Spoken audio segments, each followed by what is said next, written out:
उषा के दो बेटे थे, ऋषभ और सुनील। ऋषभ उसका सौतेला बेटा था। उषा हमेशा ही अपने सगे बेटे सुनील को ज्यादा प्यार करती थी। सुनील की शादी हो चुकी थी और ऋषभ की शादी भी निशा नाम की लड़की से हो जाती है। उषा सुनील की पत्नी कीर्ति को ज्यादा प्यार करती थी। एक दिन वो अपनी बहू कीर्ति के लिए साड़ी ले आती है।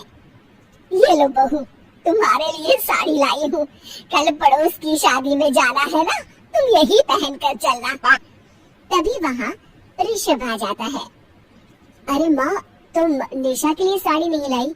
वो भी तो कल शादी में जाएगी ना? हाँ हाँ, वो भी जाएगी, पर उसके पास तो काफी साड़ी होंगी ना। अभी अभी तो शादी हुई है तुम दोनों की, तो उसी में से कोई पहन लेगी वो। ऋषभ ये सुनकर उदास हो जाता है। तब निशा कहती है, आप उदास क्यों होते हो जी? सही तो कह रही है मम्मी जी। मेरे पास तो बहुत साड़ियाँ हैं और सारी की सारी नई हैं। मैं उन्हीं में से कोई पहन लूंगी। वो बात नहीं है निशा। माँ मेरे साथ तो सौतेला व्यवहार करती ही थी, पर मुझे लगता था कि मेरी पत्नी के साथ वो ऐसा कभी नहीं करेंगी, पर आज उन्होंने तुम्हारे साथ भी वैसा ही व्यवहार किया। ऋषभ उदास होकर अपने कमरे में चला जाता है।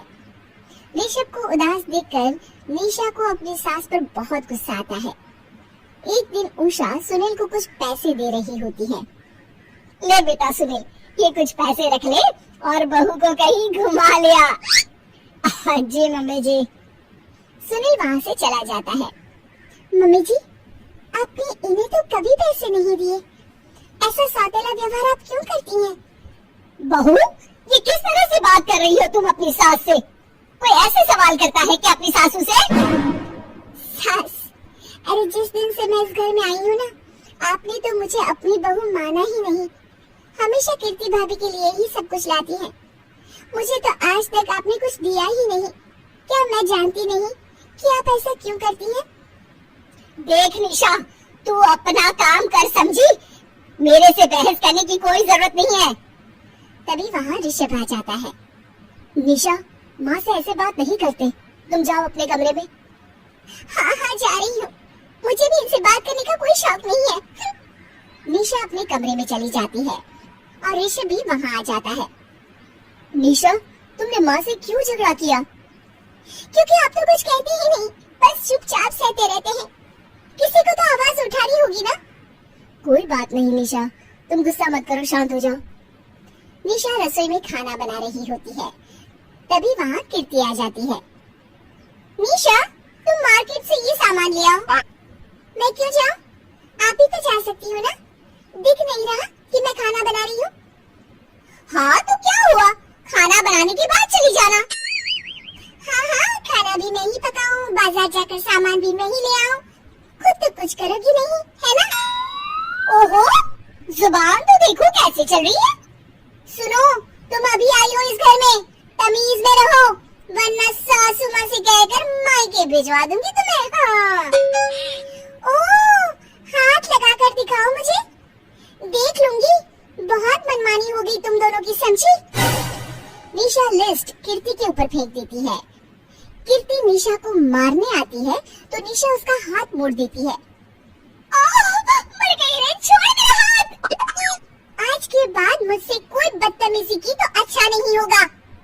कीर्ति रोते हुए अपने कमरे में चली जाती है। उस निशा चुड़ैल ने मेरा हाथ मोड़ दिया, मुझे नहीं रहना इस घर में। अरे कैसी बेकार की बातें कर रही हो?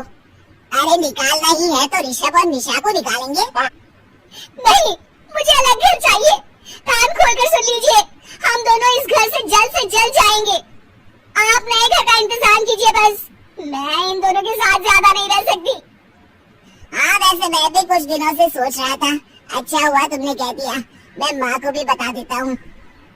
माँ, वो क्या करेगी तुम्हारे साथ जाकर? मैं चाहती हूँ कि तुम और मैं, बस हम दोनों ही कहीं शिफ्ट हो जाएं, इस सब झमेले से दूर। अरे पर माँ को यहाँ छोड़कर इस तरह से जाना ठीक नहीं रहेगा कीर्ति। वैसे वो तुम्हें कितना प्यार भी तो करती हैं। नाम का ख्याल रखती है, क्योंकि तुम सगे बेटे हो ना, इसलिए।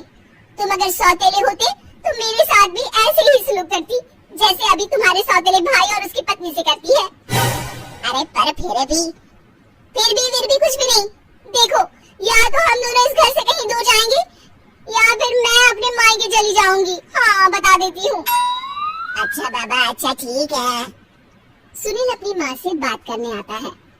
माँ, मैं सोच रहा हूँ कि कीर्ति के साथ अलग घर में शिफ्ट हो जाऊँ। अरे वाह बेटा, ये तो बहुत अच्छा सोचा है तुमने। कब शिफ्ट होना है हमें? मैं भी पैकिंग कर लेती हूँ। अब नहीं माँ, मैं और कीर्ति ही जाएंगे बस। आप तो यहीं रहो, ये पुश्तैनी घर भी है ना आपका। अरे बेटा, तू तो मेरा सगा बेटा है, तू ही मेरे साथ ऐसा कर रहा है। मुझे अपने साथ ले जा बेटा। तभी वहाँ कीर्ति आ जाती है। अरे माँ, आपको पता भी है कि किराए के घर में कितना खर्चा होता है, और अगर आपको भी लेकर गए तो और खर्चा होगा। आप तो बस यहीं रहो इसी घर में। कोई बात नहीं सुनील, तुम लोग चले जाओ, माँ यहीं रहेंगी हमारे साथ। हम माँ का ख्याल रखेंगे, तुम लोग अपनी गृहस्थी संभालो। निशा को ये देखकर बहुत खुशी होती है। वो मन ही मन सोचती है, अब आया ना वोट पहाड़ के नीचे। अब मम्मी जी को पता चलेगा, बड़ा सगा और सौतेला करती रहती थी। सगा बेटा तो जा रहा है छोड़कर, अब आएगी इन्हें अकल, और नहीं आई तो मैं अल्लाह कर रहूंगी। निशा अपनी सास को कैसे अपने सौतेले बेटे से मिलाएगी, जानने के लिए देखिए सौतेली माँ पार्ट 2।